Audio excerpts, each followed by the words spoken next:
Muli mutya abali ku channel yaffe eyitibwa LN256 mugende maaso n'ogyegattako. Olunaku olwaleero njagala tutunuulire Ebinika eyo mbabuulire n'amasanyalaze genywa singa obeera ogifumbiddemu amazzi.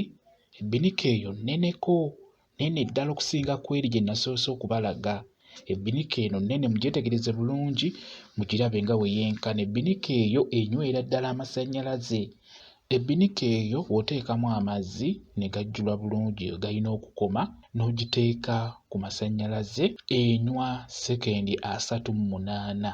Enywa sekendi 38.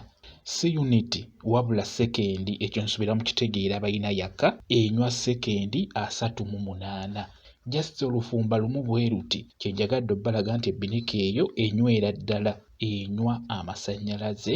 N'olwekyo gigule ng'omanyi nti amasanyalaze genywa tenywa uniti wabula sekendi 38. Ebinika eyo genywa. Kye njagadde obbalaga olwaleero, njagadde ngibalage mugyetegereze yeeyo Ebinika.